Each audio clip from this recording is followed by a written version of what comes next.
Hi everyone, thank you for being here today. My name is Jefferson Couto. I'm an EducationUSA advisor here at Casa Thomas Jefferson in Brasília, Brazil. And it is a great satisfaction for me to be introducing you to Heather Reynolds, which is Associate Director of International Admissions for Claremont Graduate University, which will be presenting us with the topic about Graduate Schools 101. So hopefully it will be a great presentation. And if you ever need any assistance from Education USA, do not hesitate in contact us. Okay, I'll leave our contact on the chat later. But for now, Heather, the floor is yours. Thank you. Thank you so much. Well, thank you all for being here this evening. It is about 11 o'clock here in California. The weather is great, sunny, not too cold, or about 60, no, I would say 72 degrees. So it's a really beautiful day outside. Education USA has partnered with me to bring you all this Graduate School 101 workshop. So what we're going to talk about today is we're going to talk about how to prepare for grad school, finding your fit in a graduate school within the US, how to apply to grad school. We'll talk about application materials and things like that. We'll talk about different financial aid options that are available to you as an international student, and then just leave you with a few tips and resources that you you should take advantage of when doing your graduate school research. So the first part is how to prepare for grad school and looking at the different graduate school options for you. So just to give you a basic understanding of what graduate school is. So we have master's programs and we have doctoral programs. So for master's programs, I highly recommend those for students who have just finished their undergraduate, so their bachelor's degree, and they're looking at getting some hard skill sets that they could utilize within the workplace. So you have a lot of options. For international students, some of the popular ones are MBA, so a master's in business administration. So with those, they'll give you the foundational knowledge of management, but then also give you, again, those hard skill sets that will help you get a job or help you within the job that you're currently in. We have master's programs in public health, if you're looking at things like that. Again, all of those are getting you some of the skills that you weren't able to kind of pursue in your undergraduate program. And then there's doctoral degrees. So there's a couple different types of doctoral degrees, at least when it comes to the US.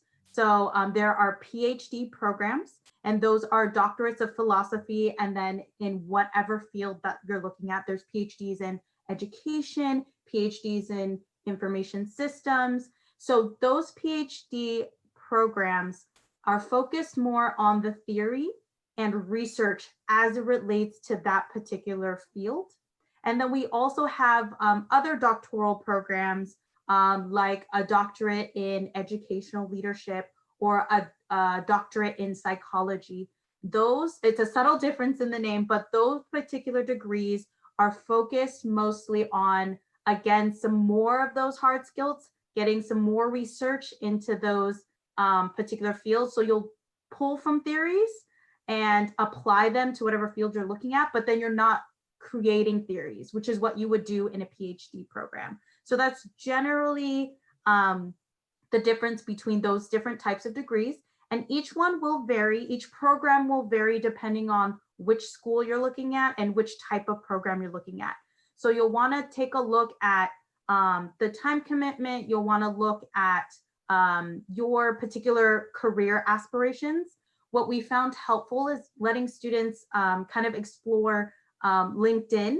So if you look at LinkedIn, if you have particular mentors or people that you aspire to be, you could take a look at if they had any graduate degree programs or if they had any, if they have any special certificates, and then you can kind of align your academic plan to kind of fit that career goal that you have in mind. So that's a good way to kind of get a sense on if a master's program is good for you or if a PhD program is good for you.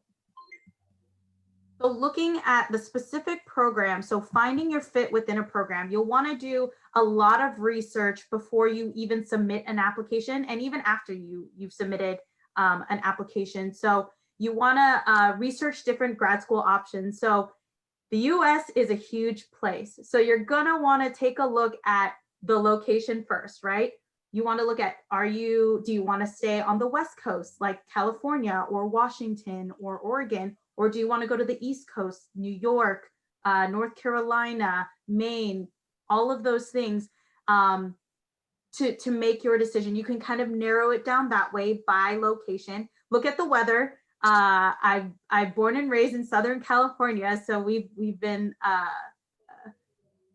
able to have just great weather all year round. But then if you're interested in looking for more seasons, right? You want to go to the East Coast. Northeast Coast has, winter, fall, summer, spring, all the different seasons. So whatever fits for your kind of needs there.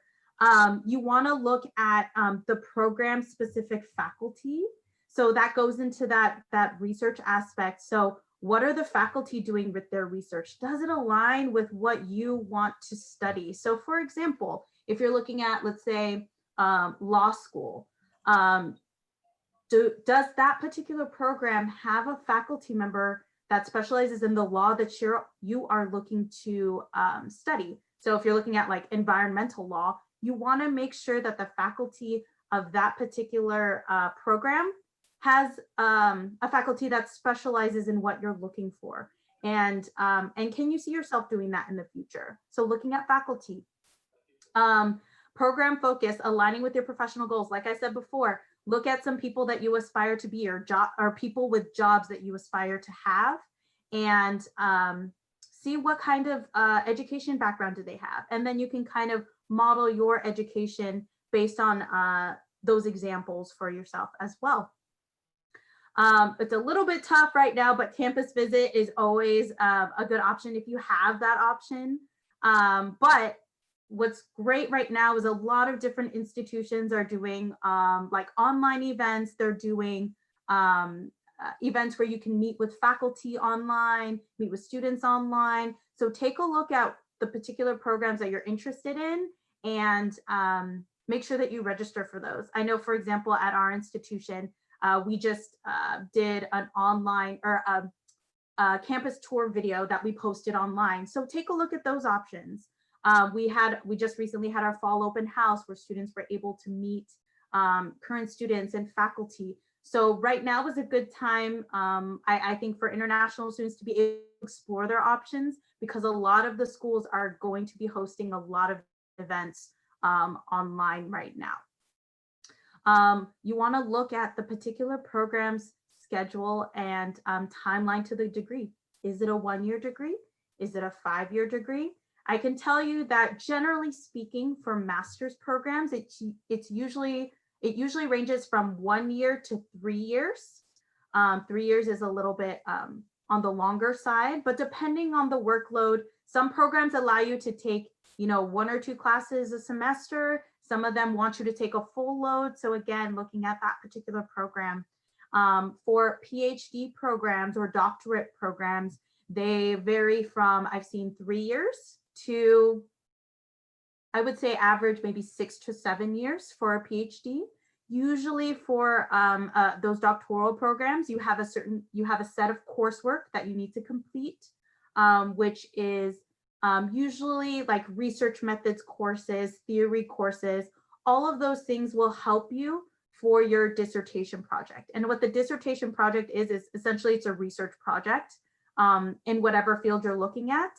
And then you will complete your degree once that research is done. So the amount of time for a doctoral program can range between each program and each student based on the type of research that they're looking to do. Another important thing to look at when you're doing research and finding your fit for graduate school is looking at the student support services. What types of student support services that they had. And I think especially for international students, you kind of want to take a deeper dive into their international services office. What types of events do they hold?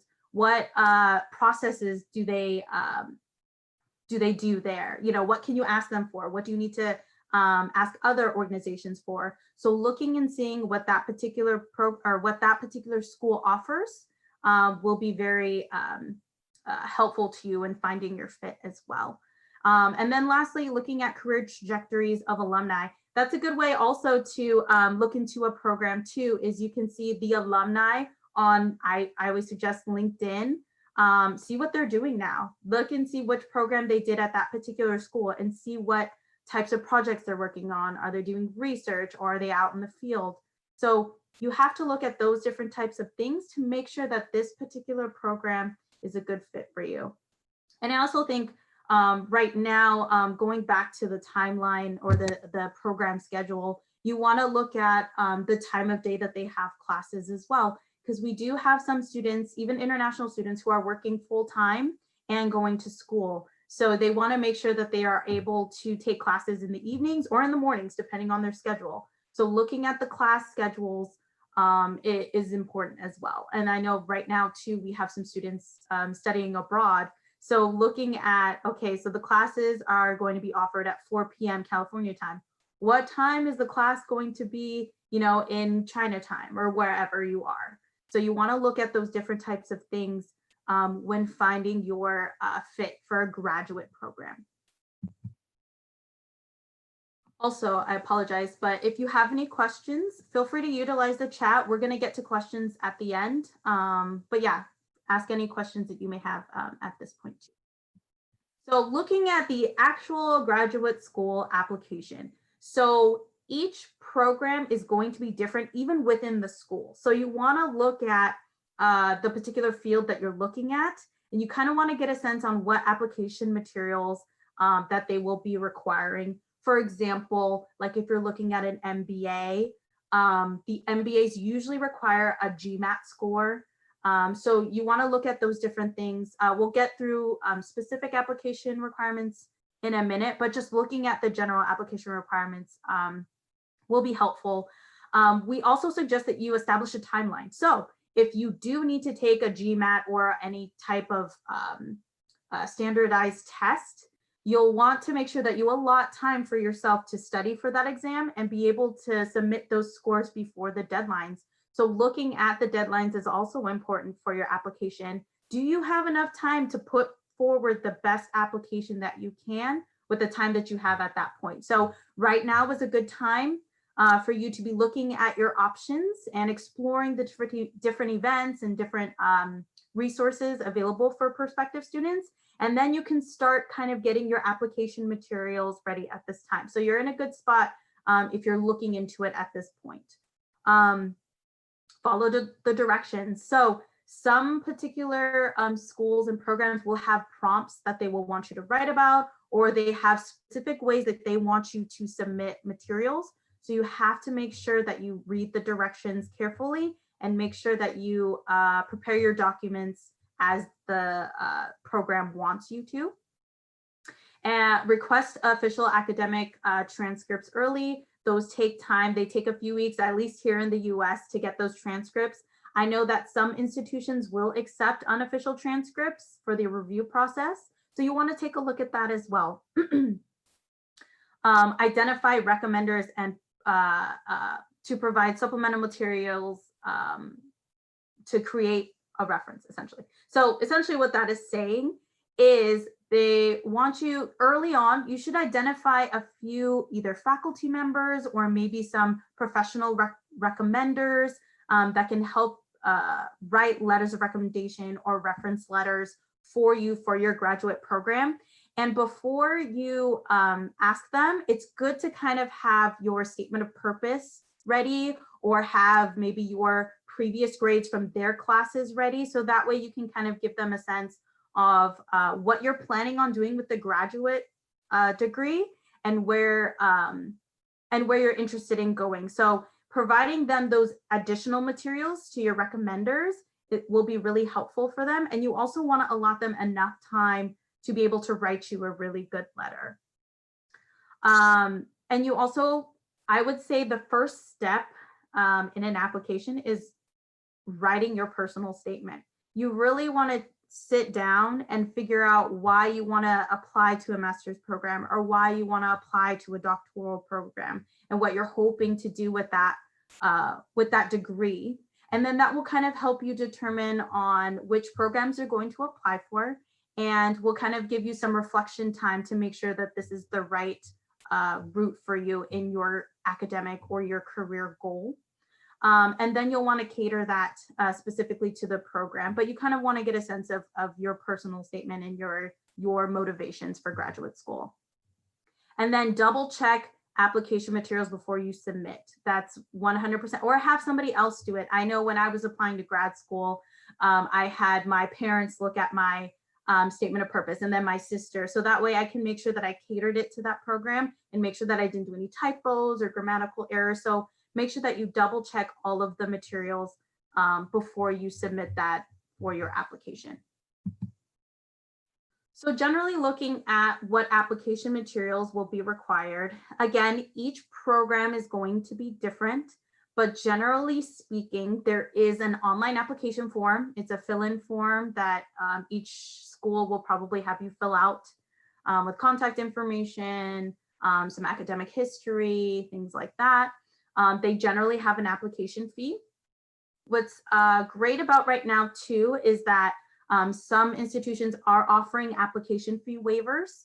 So for example, for our school, we offer application fee waivers if you attend one of our virtual events. So look into those opportunities, because sometimes you don't want to spend another $100 to $150 applying to all of these different schools. And you do want to apply to multiple schools, but sometimes that can get financially expensive. So you want to make sure that you take advantage of any application waiver options that that particular school offers.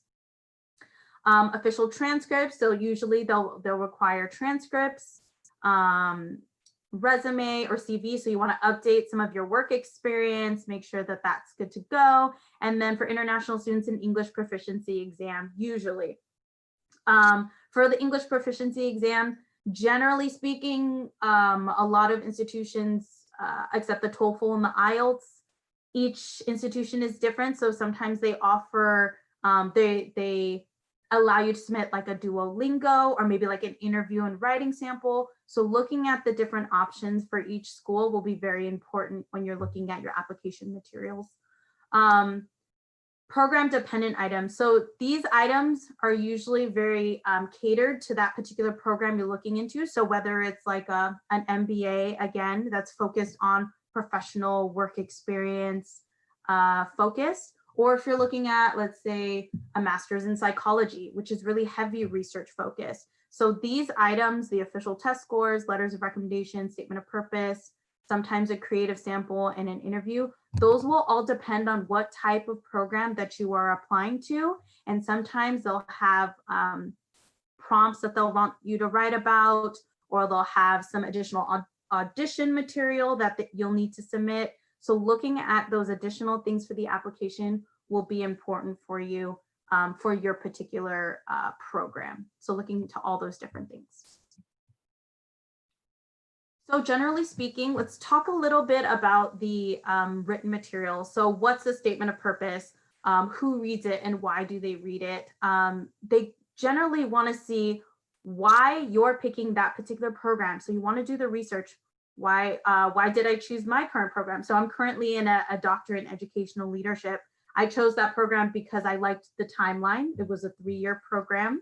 It also had evening classes. It also, one of the faculty members aligned with my research topic. So you want to add in all of those things into your statement of purpose, just to say, this is the right fit. I have chosen this one because of these reasons. They want to see the passion for the work. They want to see what you're going to do with your doctorate or your master's degree. They want to see what your experience was in the past. How did you get to this point? Is it kind of like a zigzag route where you did a program in education, but then you decided to go to business? So they want to see all those things. They want to see the pathway that led you to applying for that master's or that PhD program. I also think that if for whatever reason you have, let's say, low grades for your undergraduate institution, I think this is a pretty good place where you can address any challenges within your application so they can get the full story on why you have low grades. Because sometimes, you know, being a freshman in college is brand new and students don't take it seriously. And I think faculty and the review committees understand that if you just kind of outline that in your statement of purpose for the most part. Yeah, so reread that. I always suggest that you have somebody else read it because after a while you get tired of looking at it. So read it, double check it, and make sure that you are submitting the correct statement of purpose to the right school. I've seen it where students have gotten it mixed up with other programs. So you want to make sure double check that work before you submit it into your online application portal.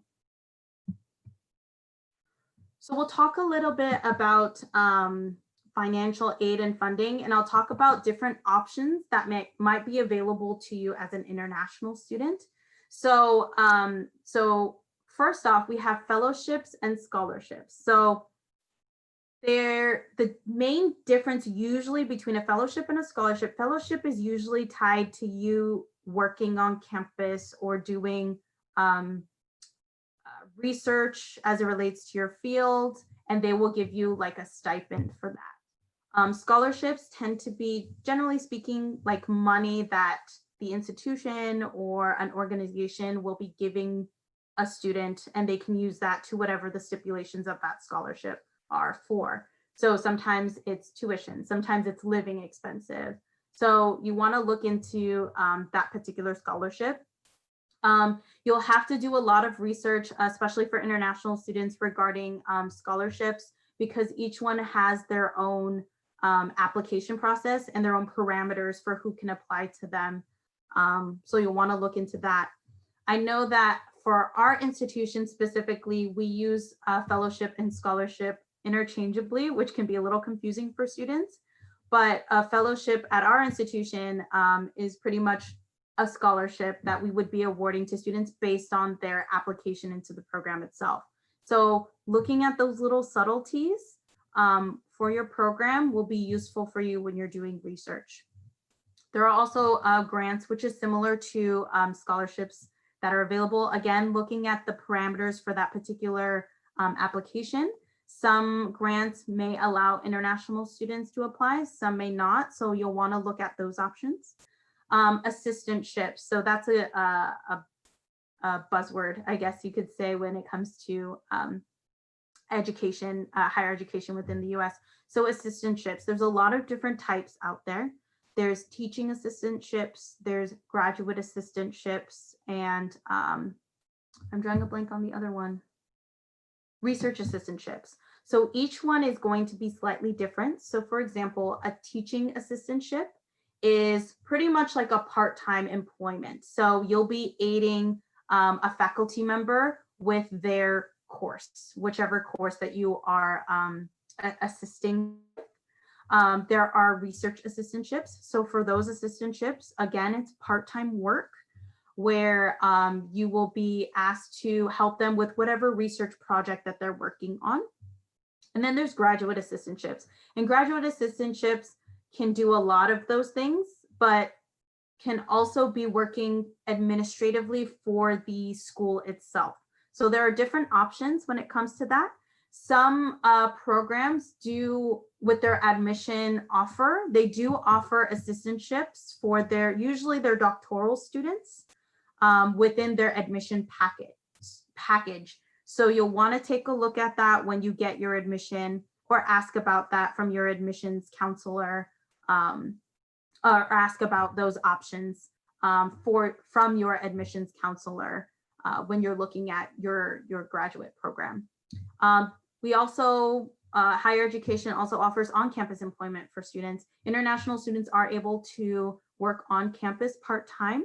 So any office work that we have available posted, usually international students are able to apply to those, and that's just some additional part-time funding that will help you fund your graduate education. I know that in our admissions in our admissions department, we have about 2 or 3 international students working there. So looking at those other options that are available to you to help fund your education.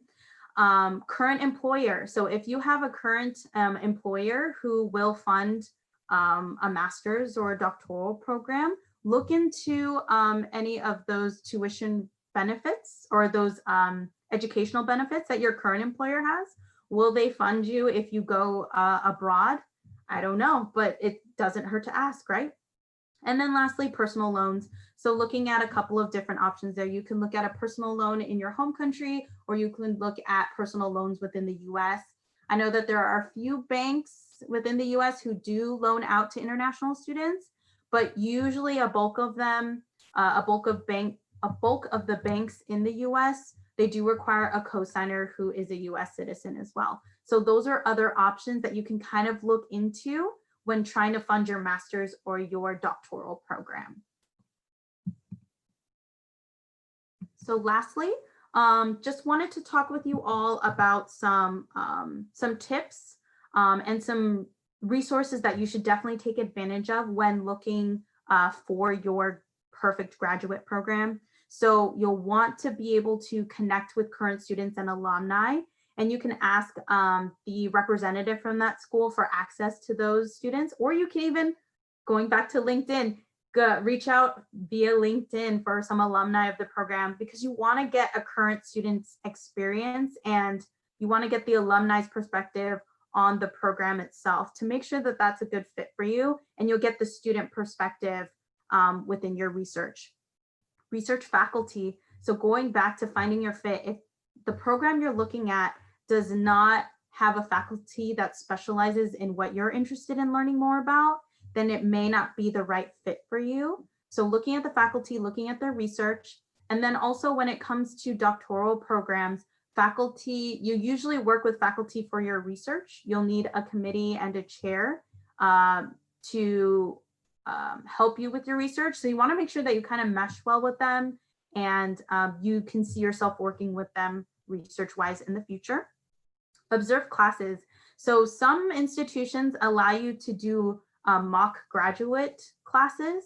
I know, for example, our institution, we have our spring preview event where students are able to sit in on some classes with our faculty.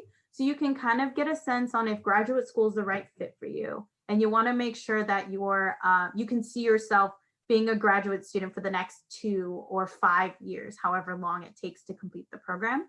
And then lastly, utilize your admissions representatives as well. You have great counselors with EducationUSA, and then you also have admissions representatives for the institution that you're looking at applying to. So those are usually the best resources to connect you with any resource that will give you the additional information that you need, whether it's financial aid or maybe like the career development office or other resources that are on campus.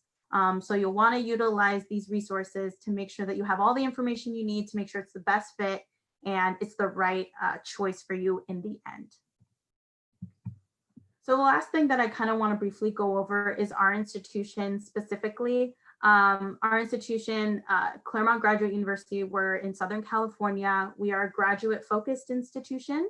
So all of our resources on our campus are dedicated to the success of graduate students. One thing that I think is really neat about our institution is our transdisciplinary approach to learning.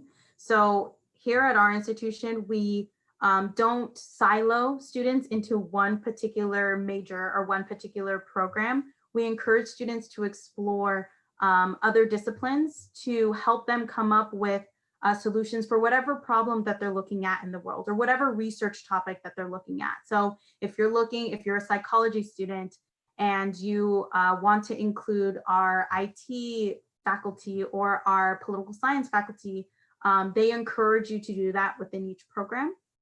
And then one last thing that's really cool about our school is that we are part of the Claremont Colleges Consortium. So we are a very small institution. We're about 2,200 students at our campus. But then being a part of the Claremont Colleges Consortium, we're able to share other resources with the surrounding colleges. So you're able to work with faculty from our institution, as well as faculty from the surrounding colleges. And we're able to share our health services office, our library, and other resources that help all of the students within the Claremont Colleges Consortium.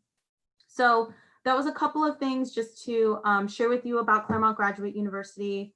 If you'd like to hear more about that particular school, or if you have any questions that you think of later on as it relates to graduate school, finding your fit and the application process, feel free to let me know. My contact information is on the screen. And I'd be happy to talk with any of you regarding my experience as a graduate student and what you and finding your fit. So at this point, I saw we had some chat, but if you have any questions, I invite you to utilize the chat now. Thank you so much. Thank you, Heather. Thank you for this fantastic presentations. We did had some questions myself. I also had some questions myself that I shared there. I tried to be consistent with whatever you were saying at that point. So if you want to go over these questions, just clarify. And by the way, we do have some more people with us today. Thank you, David, Luani, Mariana, welcome. And feel free to ask questions if you have also, okay? So there you go. Just jumping in for a second. Hi, Heather. This is Guilherme. We exchanged mails. I hope you are well. Thanks again for making yourself available for this presentation. It's a very intense virtual week with all the events for International Education Week. I think Jefferson already told you that we are trying to record every event to make it available afterwards. And I just wanted to say that I have visited this institution before, but I went there for the Claremont colleges. I think it's like a consortium of different schools. And at first I didn't connect, but I just checked that Claremont Graduate University is part of that consortium. And it's beautiful. I think it's one of the most beautiful campuses I ever seen in my life. So congratulations. That's awesome. Thanks. Thank you.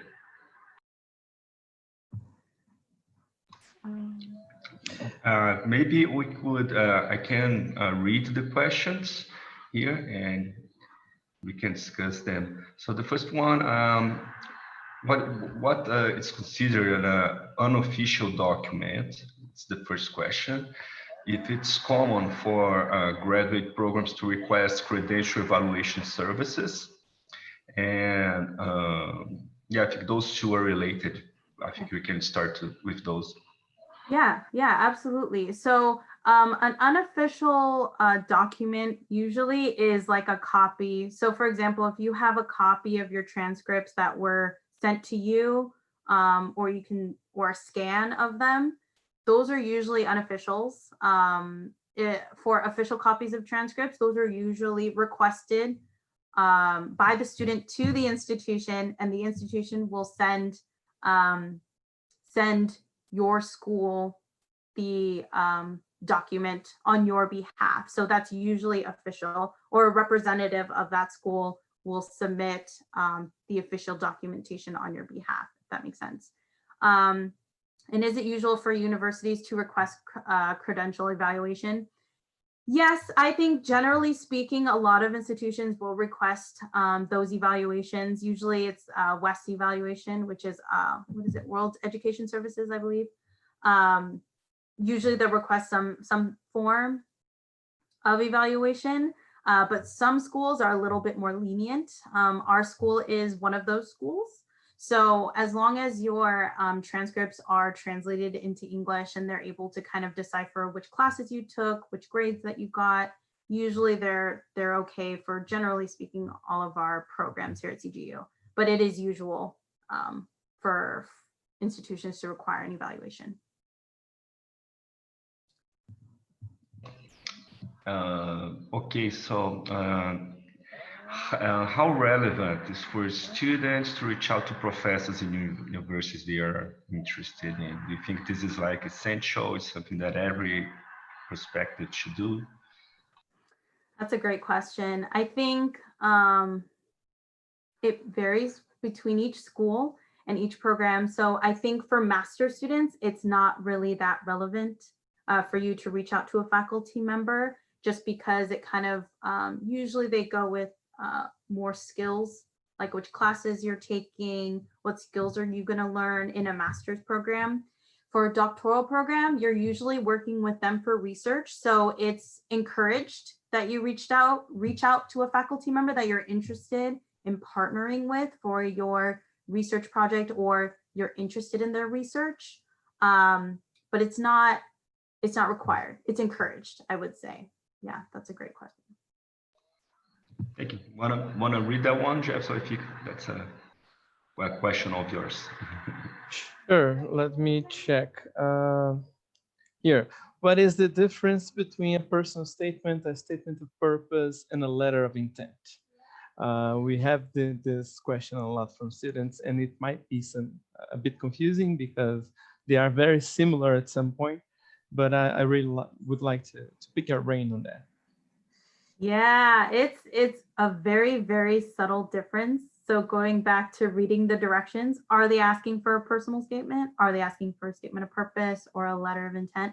So a personal statement, and to, I guess, our institution, a personal statement is kind of, it dives deeper into your experiences and how that led you to that goal, that master's program or that PhD. So it kind of ties more into, I would say, that experience and how it affected your decision making up to this point and what you're trying to do with a master's or a doctoral. A statement of purpose has a little bit of that experience. It shouldn't be the entire paper, because the subtle difference is that you start talking about, okay, so what am I going to do? They want to see more of like the future, I guess, of what you're planning on doing with the degree program.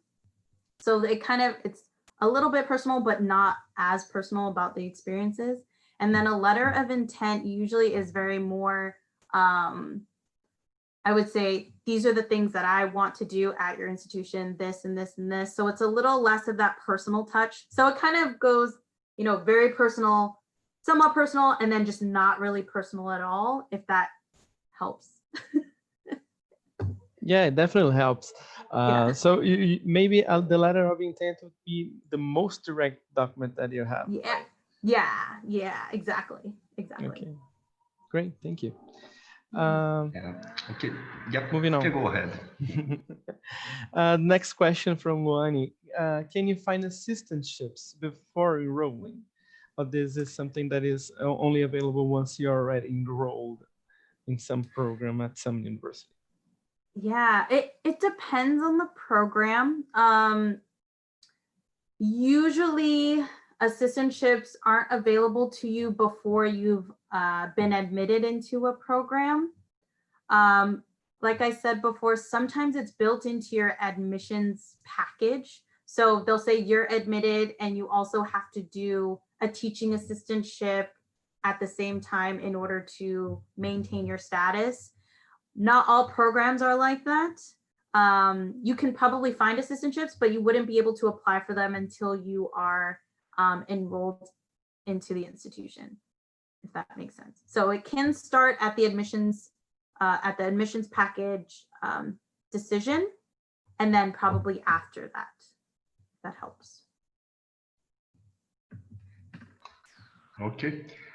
Yeah, I have a question of my own here. It's regarding OPTs and graduate studies. I'm pretty sure there are OPTs, right, for students that are enrolled in master's or doctorate programs.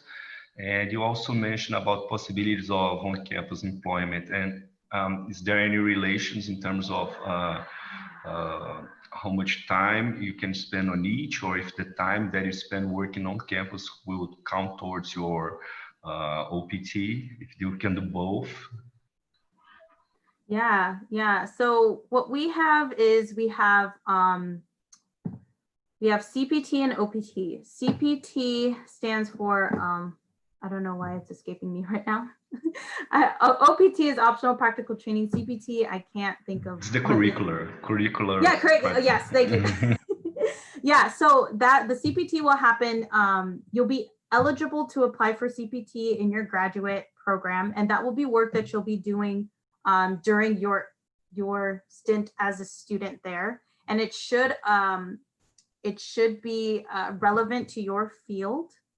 OPT is available after you complete your master's or your PhD program, and that will be again, that will have to be related to the field of your study.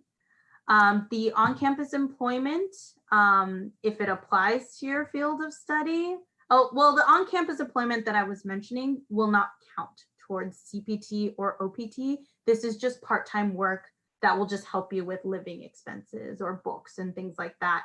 But you can work, if you're an education student, that can count towards your CPT or OPT.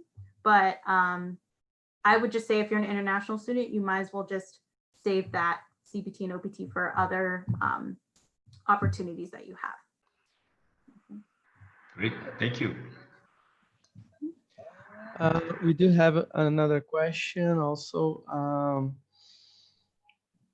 Here, is it always good to reach out to the school representative, or can it be negative at some point?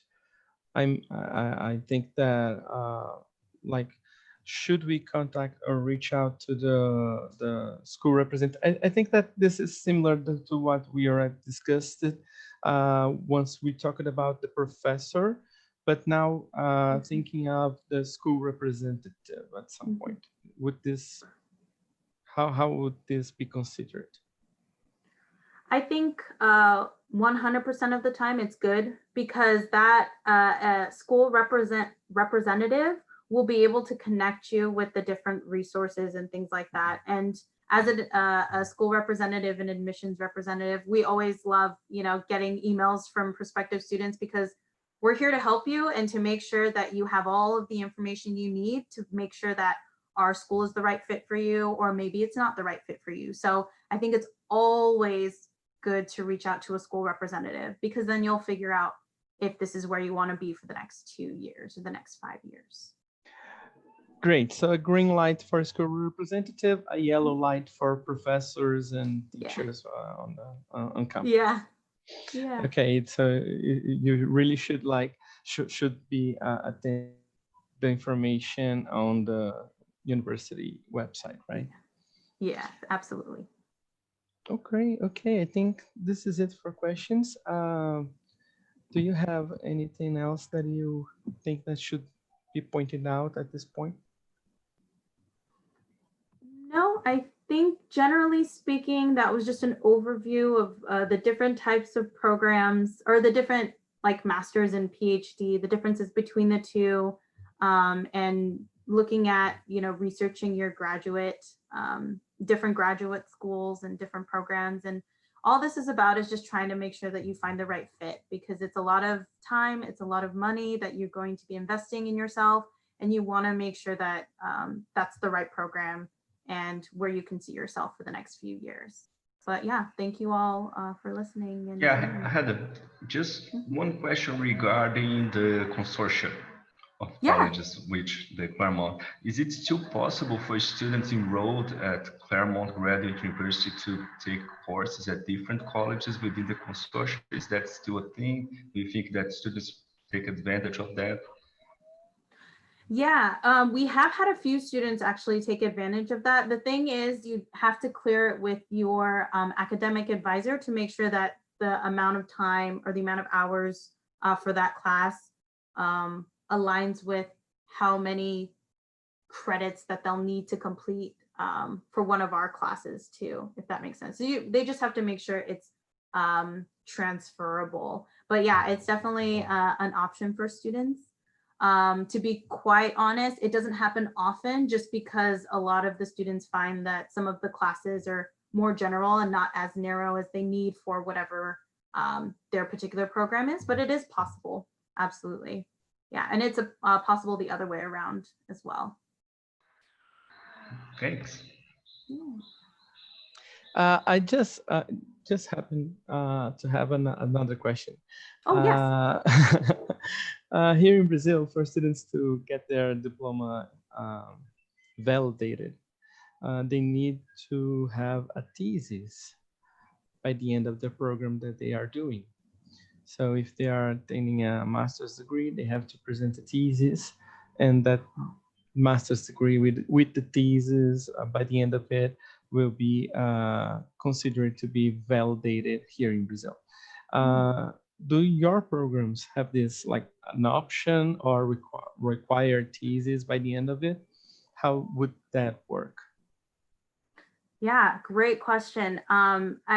Each program is different, but generally speaking, to complete your master's program, you do have a thesis, or you have comprehensive exams, or you have like a final project. So each program will have its own requirements for graduation, but it can include a thesis, or it can be